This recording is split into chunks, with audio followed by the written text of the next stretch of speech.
Hello everybody, my name is Alday and I am a student at the Polytechnic University of the Philippines studying Bachelor of Science in Information Technology.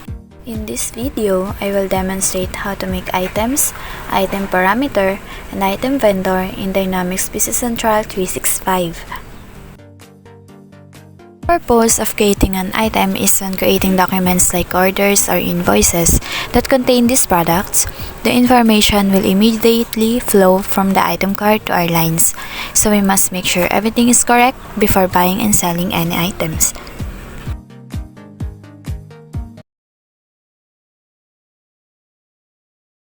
First step is to go to the items page by typing items into the search bar.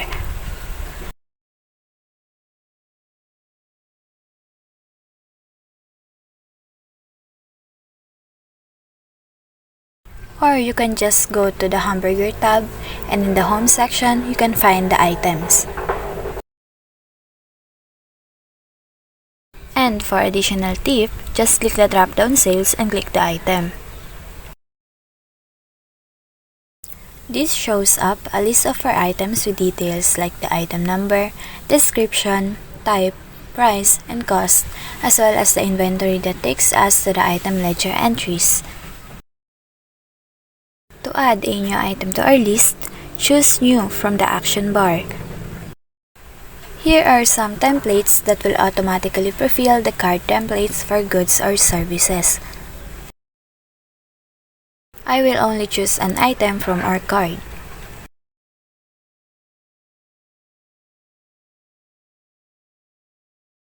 We can start by assigning it a number and a description.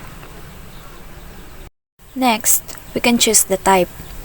We can track of many item types in our inventory. The service for labor expenditures and non-inventory if you don't keep track of this item's inventory.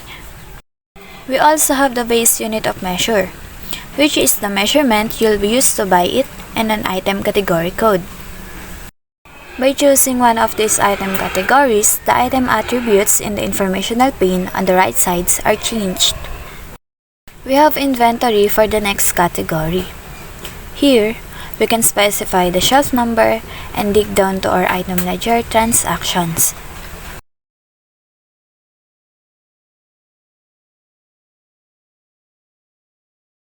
Once more, the cost and posting information in our next part determine the GL accounts related to these things. We can set the unit price for buying the item based on our cost specification. It's crucial to notice that even if you enter 150 here, you must click See More to access the final hidden direct cost box.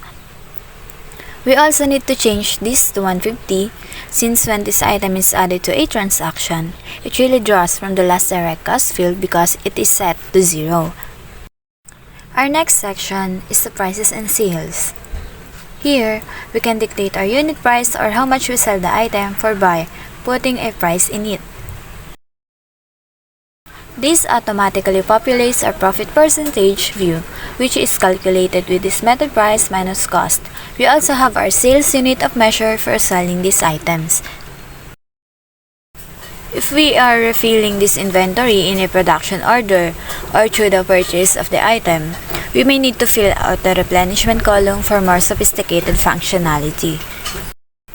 This complements the planning component that comes next in our discussion. Here, we can choose our reordering strategy. We can choose the fixed reorder quantity. For example, we can choose our reorder point from here. For instance, if I enter 5, the system will propose that we place a new order if our inventory reaches 5. It will propose ordering 10 more of this item if I enter 10. Item tracking and the warehouse make up our final two sections. Serial numbers and item tracking codes can be attached from item tracking. This determines how we pick and store the item, as well as the warehouse it is stored in for our warehouse area. This brings us to the end of the Dynamics 365 Business Central item card creation process. Let's now proceed to creating an item parameter. Next section of the video tutorial, I'll demonstrate how to construct an item parameter or attributes. To create an item parameter, click the search icon and then type item attributes, then choose the related link. On the items page, select the item that you want to assign item attributes to and then choose the attributes action.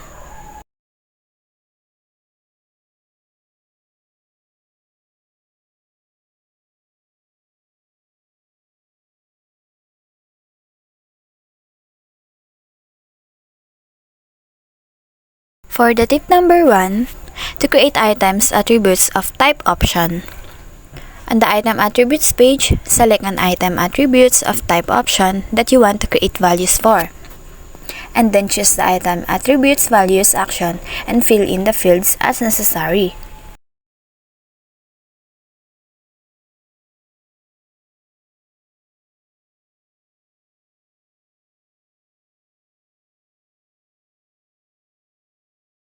For the tip number 2, to assign item attributes to items, click the search icon and then enter items and click the related link.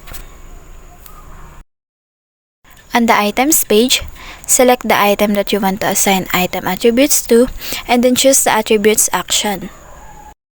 On the item attribute values page, choose the new action. Choose the lookup button in the attribute fields and select an existing item attribute.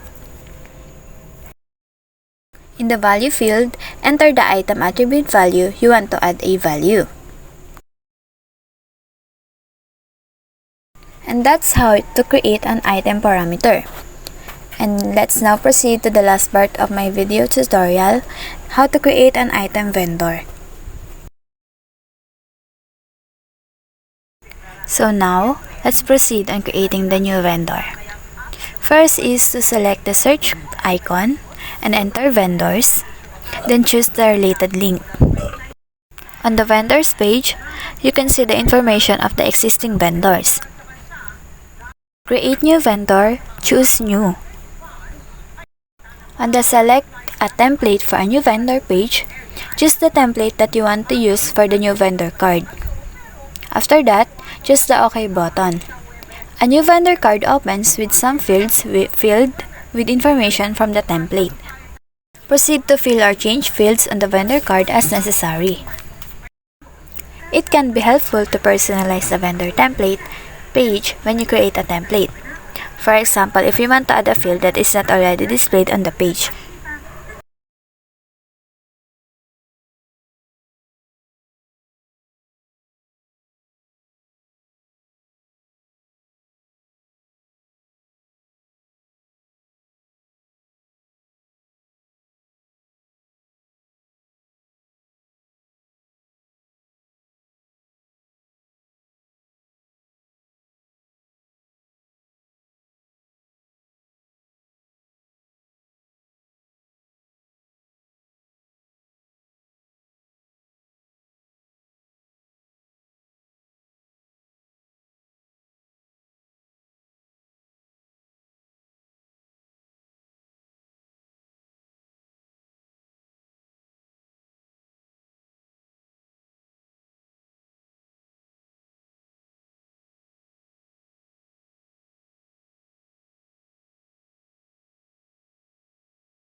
The vendor is now registered and the vendor card is ready to use on purchase documents.